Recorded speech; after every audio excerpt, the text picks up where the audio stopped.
Israël, comment ça marche? Vous allez adorer comprendre Israël. Israël, comment ça marche? Sur Studio Kalita. Salut à tous, bienvenue. Vous êtes sur Studio Kalita et je suis avec un invité qui s'appelle Pierre Lursa. Bonjour Pierre. Bonjour. Alors vous êtes en Israël depuis 22 ans, vous avez 50 ans, mais là n'est pas le propos. Le propos, c'est que vous êtes à la tête d'un organisme de formation qui s'appelle Pile Formation. Voilà, c'est ça? Oui. Et que vous avez créé il y a environ 10 ans. Oui, ça fait 10 ans que je me suis lancé dans cette nouvelle activité de formation. Je suis avocat à la base et je dirais que j'ai découvert ma vocation d'enseignant lorsque j'ai créé la première formation en français pour les agents immobiliers. Et depuis, c'est devenu mon activité principale. Alors oui, c'est important de le dire parce que c'est exactement de ça que nous allons parler. Nous allons parler des agents immobiliers parce qu'on sait que malgré le fait qu'on voit des agences immobilières s'ouvrir un peu partout dans le pays, il faut correspondre à certains critères pour pouvoir le faire. Évidemment, c'est réglementé en Israël, il y a des lois précises. Il y a une loi depuis 1996. Auparavant, il n'y avait pas de loi, c'était un petit peu la jungle. Aujourd'hui, ça l'est un petit peu moins. Et donc, il faut passer un examen officiel du ministère de la Justice, d'un département du ministère qui s'appelle le Racham HaMetafrim, pour obtenir la carte professionnelle de métavers, c'est-à-dire d'agent immobilier. Alors, évidemment, cet examen est en hébreu. Absolument. Je dirais que c'est l'obstacle principal pour les candidats francophones, c'est que c'est un examen en hébreu. Sinon, c'est un QCM dont le niveau de difficulté est considéré comme moyen. Il a tendance à augmenter d'ailleurs. Mais la principale difficulté, effectivement, c'est l'hébreu. Alors pourtant, c'est paradoxal puisqu'il y a de nombreuses personnes qui sont agents immobiliers en Israël et qui ne parlent pas très bien l'hébreu. Oui, il y a des agents immobiliers évidemment qui parlent toutes les langues. Il y a aussi des gens qui exercent la profession sans avoir leur licence professionnelle, d'ailleurs qui s'exposent à des sanctions assez graves. Quelles sont les sanctions d'ailleurs? Qui vont d'une amende à voire une peine de prison ferme, 1 an de prison ferme. Donc travailler dans une agence immobilière sans avoir de licence? Oui, ça vous expose à une peine de prison et d'ailleurs le directeur de l'agence aussi peut être sanctionné. Il faut faire très attention. Il faut faire attention, oui, d'autant que la loi est appliquée. C'est pas seulement sur le papier. Donc il y a des gens, des inspecteurs, entre guillemets, qui tournent. Il y a des contrôles qui sont faits par téléphone ou par visite. Et effectivement, il y a une répression qui a tendance à s'accroître aussi. Ils se font passer pour des faux clients? Absolument, oui. Mais c'est terrible.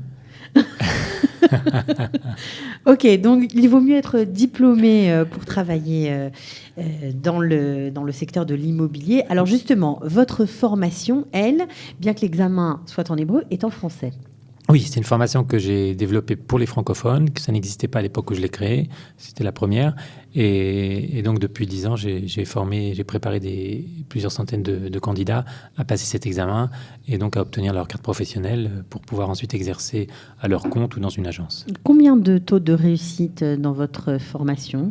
Je dirais que c'est un taux qui varie évidemment en fonction des sessions qui tournent autour de 70-75%, sachant que quand on rate l'examen, on peut le repasser. On peut même passer un oral de rattrapage sous certaines conditions. Donc je pense que tout candidat qui est vraiment motivé, qui investit une quantité de travail suffisante, minimale, peut réussir l'examen du premier coup ou éventuellement ensuite le repasser s'il n'a pas réussi du premier coup. Alors, votre formation, est-ce qu'elle est ouverte à tous? Si on veut, par exemple, on n'est pas agent immobilier à la base, mais qu'on veut se reconvertir, c'est possible? Si on n'est pas israélien, si on est touriste, comment Absolument. Ça se passe? Je dirais que les conditions pour passer l'examen sont assez... finalement, il n'y a pas vraiment de conditions. Il n'y a aucun niveau d'études exigé. Il n'y a même pas besoin d'avoir le bac. Ce n'est pas nécessaire d'être israélien. J'ai beaucoup d'élèves qui sont encore français, qui n'ont pas encore fait leur alia, qui passent l'examen. Et ensuite, ils peuvent même travailler avec un permis de travail. Donc, on peut travailler en Israël en tant qu'agent immobilier sans être israélien. C'est important à savoir. D'accord. Alors, au niveau du programme, qu'est-ce qu'on apprend chez vous?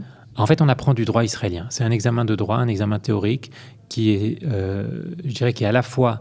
donc, cet examen qui a été créé comme pour faire une barrière à l'entrée de la profession, donc pour un petit peu... réguler le marché. Oui, réguler le marché, absolument. Et par ailleurs, pour donner un bagage juridique aux agents immobiliers, sachant qu'ils vont être confrontés à des questions de leurs clients, et même s'ils ne sont pas légalement tenus de donner des conseils juridiques, parce que ce n'est pas leur métier. Malgré tout, ils ont besoin d'un certain bagage juridique. Donc je dirais que c'est un petit peu la logique dans laquelle a été conçu cet examen, donner à tout agent immobilier un certain bagage juridique pour leur permettre à la fois de répondre aux questions des clients et aussi de ne pas commettre certaines erreurs, de savoir par exemple est-ce que c'est bien qu'un client signe un avant-contrat ou directement un contrat définitif, répondre à des questions juridiques Quoi simples. d'autre? Parce que c'est intéressant de voir concrètement de quoi il s'agit.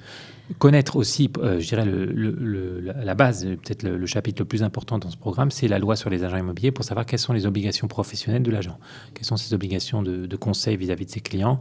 Est-ce qu'il doit divulguer lorsqu'il y a un problème dans le bien qu'il fait visiter? Est-ce que quand il sait que, par exemple, je vous donne un exemple très banal, un balcon a été ajouté sans permis, vous savez que le propriétaire n'a pas obtenu son permis ou n'a pas demandé son permis pour construire le balcon, est-ce qu'en tant qu'agent, vous êtes tenu de le dire à votre client? Oui, vous avez une obligation d'information. Non seulement vous êtes tenu de le dire, mais vous devez aussi vous-même vous en informer, c'est-à-dire vérifier qu'il n'y a pas de problème juridique. Et ça, c'est un conseil que je donne à tous mes élèves. Quand vous faites visiter un appartement, la première chose à faire, c'est de savoir qui est le propriétaire. Parce que des fois, il y a quelqu'un qui Oui, vous... c'est très compliqué en Israël. C'est pas très compliqué, mais... Ce sont des choses qu'on voyait beaucoup moins en Europe.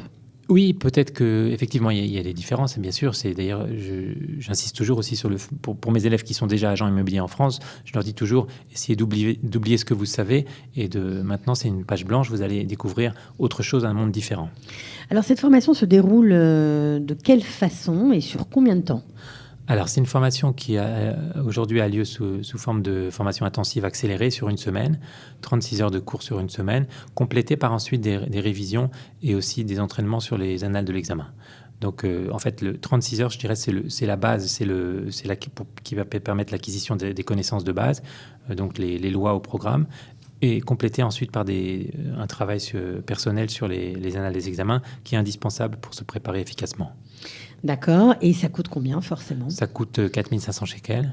D'accord. Donc, ce n'est pas subventionné par le ministère de l'Allié et de l'Intégration. Il n'y a pas de bourse ? Non, alors, ce n'est pas subventionné effectivement par le ministère de la Klita, mais pour les élèves qui sont vraiment dans le besoin, qui ont des difficultés financières, il y a possibilité de présenter une demande d'aide à une association israélienne d'aide à l'intégration. Avec qui vous travaillez ? Oui, qui s'appelle le Keren Hatshuva. D'accord. Donc, eux aident dans les cas... Dans les cas vraiment justifiés. D'accord. Pour des gens qui n'ont pas vraiment les moyens de payer la formation, ils peuvent présenter une demande de bourse. D'accord. Vous avez une formation qui démarre bientôt, peut-être ? Oui, j'ai une formation qui démarre la semaine prochaine à Jérusalem. OK. Et à la rentrée ? À la rentrée à Tel Aviv. À la rentrée à Tel Aviv ? Début septembre à Tel Aviv, oui. Formidable. OK. Eh bien, écoutez, on vous souhaite bonne chance. En tout cas, on souhaite bonne chance surtout aux futurs agents immobiliers. Voilà, vous vouliez rajouter un petit conseil, quelque chose ?